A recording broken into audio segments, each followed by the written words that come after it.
Here the problem is to find the center of rotation between these, with these two shapes. We have here the original triangle ABC, and we have its image ABC, and somehow that has been rotated around from this position all the way over here.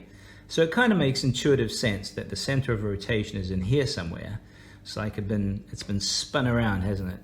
Around here. It looks like it's about 180 degrees. So how do we find the center of rotation? Well, luckily, it's not too difficult.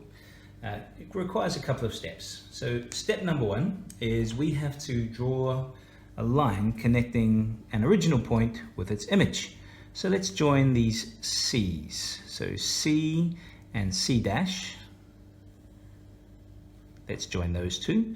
And we can join any other one. We can do all three if we want, but I'm just going to do A and A dash and draw a line segment connecting them. Okay, now we're nearly there. Now this is not the center of rotation here. That is not where it is. We have to do one more step to find that center of rotation. And that involves us using our compasses. So all we have to do is make perpendicular bisectors for each of these line segments. So let's go about the line segment A dash. So I'm going to set my compass so it's longer than halfway, and it is already. So I'm going to put this carefully here, right on that point, inscribe an arc. Don't take it off, don't touch it, don't reset it, inscribe another arc. Take it off, but don't reset the compass, leave it exactly as it is. And then I go over here, I do exactly the same thing from this point. I inscribe an arc so it intersects with the one I've just done. And there we go. All I need to do now is join those arcs, these points that the arcs have made, so to create my perpendicular bisector. There we go. Done.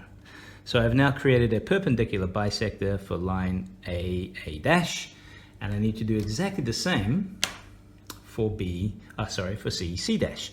So again, I won't make it this long. I'll make it a bit shorter here. Just reset it so it's longer than halfway between the 2 points, and do my arcs. So here's one arc. It's going to get a bit messy. Here's my second arc. Don't change the setting, and do the same process. Put it bang on and do an arc to intersect, and do an arc to intersect. Okay, so it's a little bit messy there, but it is what it is. Let's join these two up.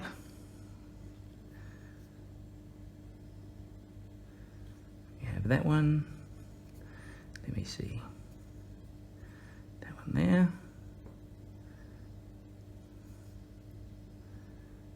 And perpendicular bisector. And what do you know, in this particular case, this is the center of rotation. And it is there because it's a 180-degree rotation. Done.